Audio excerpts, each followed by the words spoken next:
vat 'n oomblik daar waar jy staan en sê presies dit vir die Here. Here's my heart, Lord. Nie net 'n gedeelte nie net hierdie stukkie of daardie stukkie nie, maar hier's my hele hart, Here. Here, ons kom vanoggend voor U en ons gee ons hele hart, alles wie ons is vir U. En ons kom lê dit by U neer, want ons weet, in U hande is ons so veilig. Here, dankie dat ons elkeen die geleentheid het om vandag hier te kan staan voor U.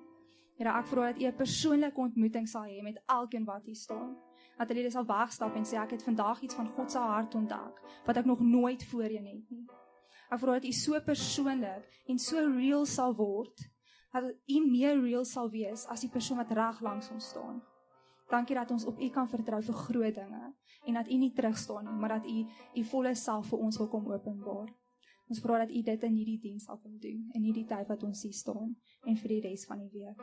Amen. When we choose to allow pride into our lives, it is built one brick at a time. It often starts small, but each additional thought or action is capable of building a tower dedicated to self.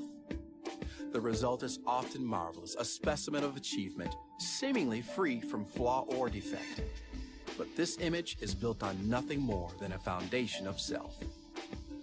As it climbs higher, the structure weakens, and as time passes, holes begin to appear, each one a small clue alluding to the facade of the design.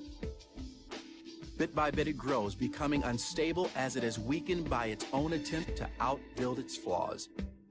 And then eventually it happens. The weight of the whole system becomes too much to contain, and it collapses.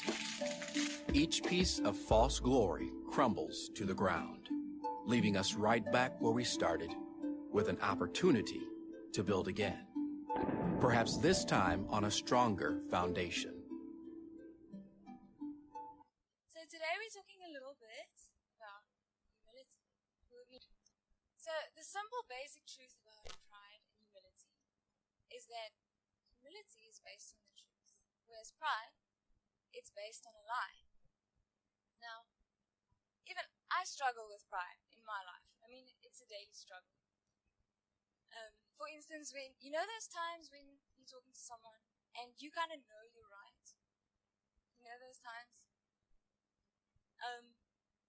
I do that all the time. I want to be right. I like to prove my point, and I forget that sometimes it's not about me. Sometimes it's about meeting that person where they're at, and I'll fight tooth and nail to prove my point, and it costs me the person. You guys know what I'm talking about, right? And another time I really get struck with pride is when there's something big that needs to happen, and I need to make it happen. Now, I want to make it happen really well, because it's going to make me look good if it's a success, to the point that I can forget that it's not about me. And as soon as I realize that it's not about me, I'm free to step back, and I'm free to see what God wants to do in the situation, and what He wants to make happen in that situation, and He will make it happen. You know what I'm saying? So, humility isn't those, you know those people who shoot down compliments? You say your hair looks really nice, and they're like, no, not really. That's not humility. Humility isn't being weak. It's not those people who are soft-spoken, or those people that never challenge an opinion. That's not humility. Humility, to put it simply, is being willing to be known for exactly who we are. So to understand humility, I want to take a look at pride. Pride is deadly, guys. Pride is pretty much one of the deadliest sins out there. In fact, it was the original sin.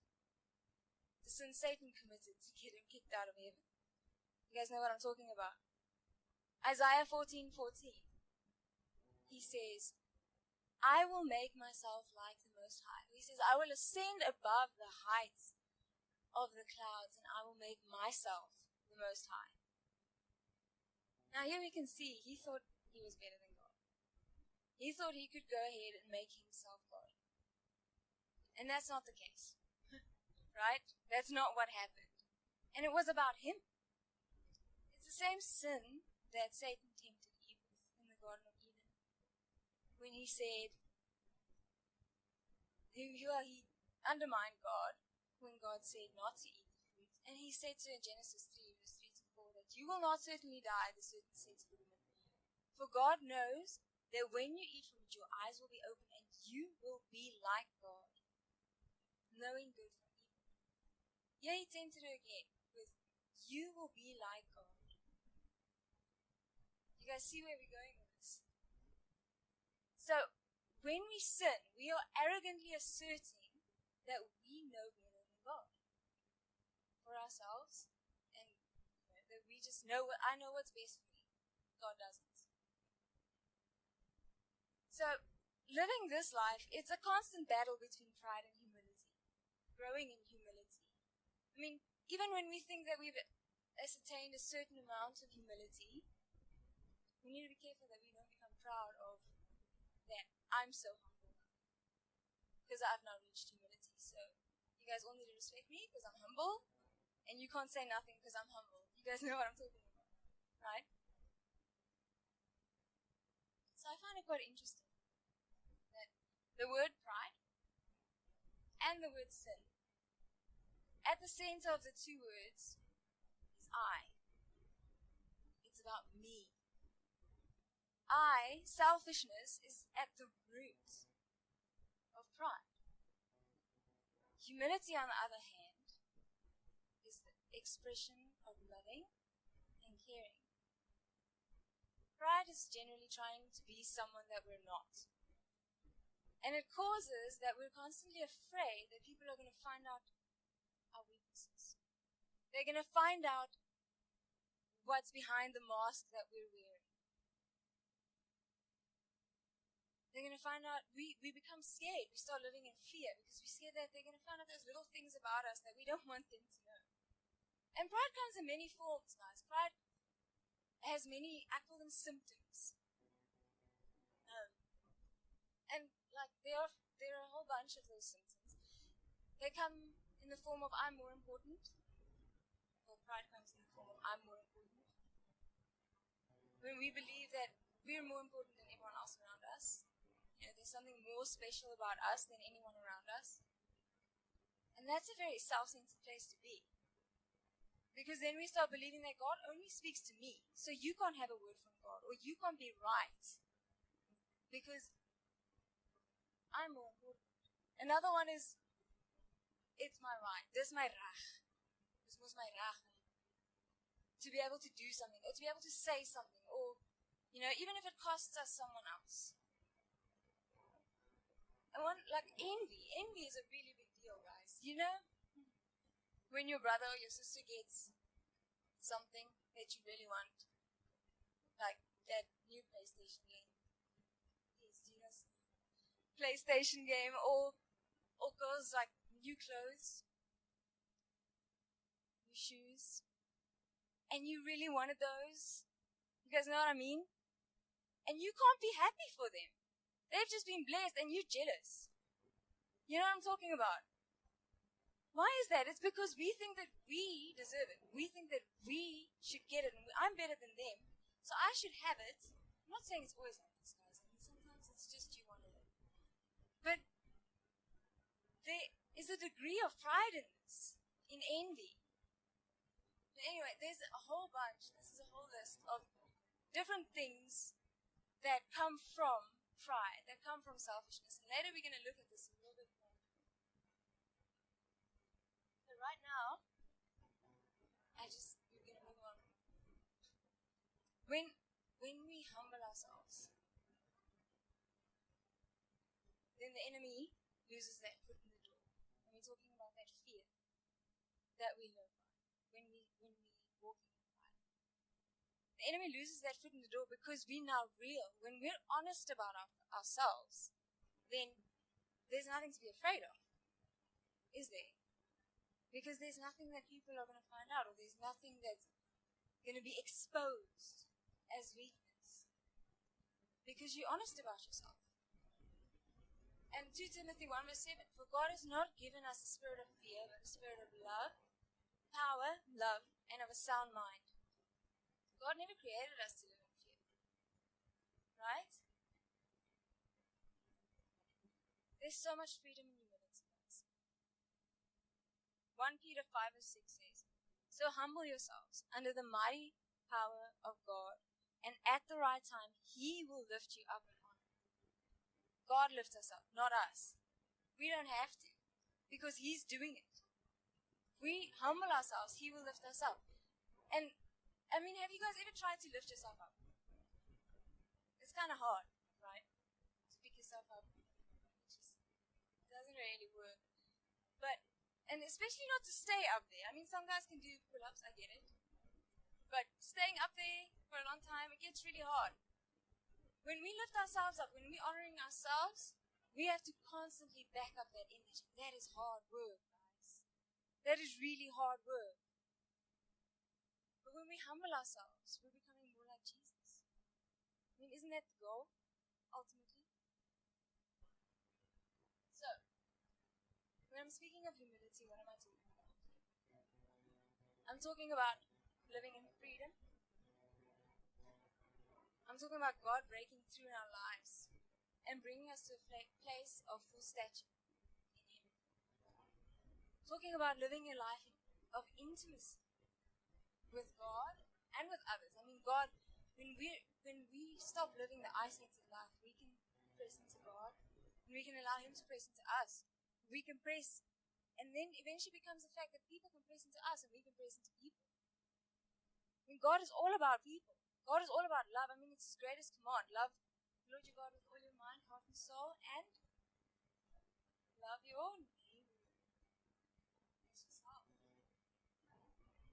So, you can see here we lose the I factor, and it becomes a state of dependence on God. We get to live in openness. So, what are we saying? Humility is natural outflow of relationship with God, of intimacy with God. Micah 6 verse 8 says, "He has shown you, O mortal, what is good, and what does He require of you? To act justly, and to love mercy, and to walk humbly with your God." So let's look at this for a second. Walk humbly with your God. What is it to walk? It's a natural thing, right? You walk to get from A to B. It's everyday thing. And what God is asking here is that we make Him part of our everyday, of our natural lives. I mean, walking it's not fast. It's not running. He doesn't say run humbly with your God. Because if we start running, we generally tend to leave Him behind. We tend to want to get something, right? Like, I want to get there now. Or I want the answer now. But God wants us to walk. And that's a process. And it's relationship building. When we're running, we generally too out of breath to talk to someone, to build relationship. In walking, we take that time and we hear what God says, instead of being in such a rush that eventually we just claim that we have the answer. You know what I mean? That's when pride stepped in. And we can't come that close to God every day and not be humbled by it.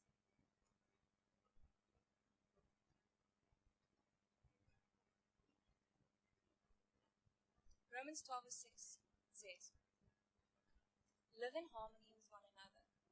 Do not be proud, but be willing to associate with people in low position. Do not be conceited." Philippians 2 verse 3. "Do nothing out of selfish ambition or vain conceit. Rather, in humility, value others above yourselves." Here we can really see this life, we lose the I factor. We lose the selfishness. And it becomes about others. Right? Proverbs 22 verse 4. "Humility is the fear of the Lord. Its wages are riches and honor and life." God will reward the humble. You guys hear what I'm saying? There's a reward to this thing. James 4 verse 6. "But He gives more grace. Therefore it says, God opposes the proud." He opposes the proud. Hy staan teen hom. Like he stands against the proud. But he gives grace to them. Isn't that exciting? Remember now, we're talking about humility. Which means we're talking about being real. We're talking about living in freedom. Intimacy. We're talking about intimacy with God. It's a relational thing, guys. And it's a longing to be with God. Humility, because it's a relational thing. There's no final point of arrival. We've now reached this destination. And now I'm 100% humble. That's not quite the point. Why? Because it's an ongoing response to a relationship with Christ. It's a dependence on Him. I mean, think about when you hang out with your friends, right? Think of your best friend. You're thinking of your best friend. Yep. Okay. So, you hang out with your best friend every day at school, and eventually, they're going to start rubbing off on you. You start doing things like they do, even though you thought you never would. Like, sometimes it's something that annoyed you at first, but now you're kind of doing it because you're around them so much. You know what I mean? Yep. And it's the same way with Jesus. Like, He starts rubbing off on us the more we hang out with Him. We become more and more like Him the more we hang out with Him. So, when you stop hanging out with your best friend, what happens? You kind of lose touch, don't you? I don't know about you, but I know when I stop hanging out with Jesus, I become very self-centered. It becomes more about me than about anything else. Because when I'm close to Him, I see things the way He does. And when I'm close to Him, then I see myself the way that He does. And because He's so for us, I mean, He's all about us. He's constantly affirming us, and He's constantly telling us what He thinks about us. And because of that, we can be so secure. I mean, how can we not be? When God only has good things to say about you. And when we have a God that's with us every day, telling us good things about us, then we're free to stop thinking about ourselves. So, humility is a result of staying close to Jesus. So, you know the expression, nice guys finish last? You know this expression, right? You've all heard it. Nice guys finish last. Well, God says that the last will be first. Matthew 20, verse 16. My guess is that God knows who really wins in the end. Don't you guys think? Luke 14, verse 11 says, whoever exalts himself will be humbled, and whoever humbles himself will be exalted. Why? When we humble ourselves, will we be exalted? And how? Well, because humility frees us to forget ourselves, like I said, and because we're secure, we're free to accept that as people, we're vulnerable and ultimately not in control. And we know that there's a Creator who is great and omnipotent, and He's totally in control. How can we not be humble when we're walking next to Him? Walking next to that amazing, our amazing, every day.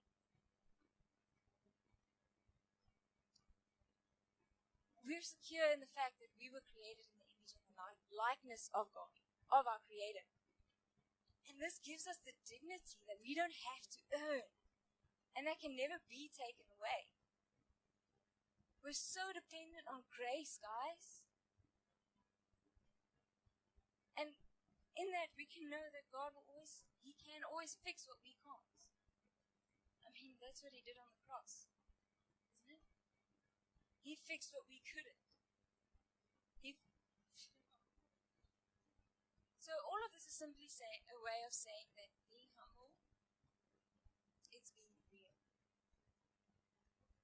If the definition of insanity is being out of touch with reality, then this notion of nice guys finishing last, it's kind of insane.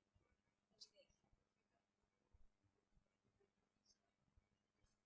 So, the humble are secure, they're strong, and since they have nothing to prove, they don't flaunt their strengths, and they don't use it to dominate others. Humility is not weakness, rather, because God empowers us. He raises us up. He's the one who honors us. It is the power to use. It is power used to build up rather than to break down. Am I making sense? So I want to encourage you guys to pursue this walk with Jesus every day. To actively pursue getting to know Him, allowing Him the time to rub off on us. I want to leave up the list of symptoms of pride. And I want you guys to just think about this. Allow God to shine light on your hearts of whichever areas of pride there may be. And just open up to one another. I want you to break up into small groups. And just talk to one another about it, where you might be struggling with pride, and just take that first step in breaking it. And then I want you guys just to pray together and open up your hearts to that intimate relationship that Jesus is so longing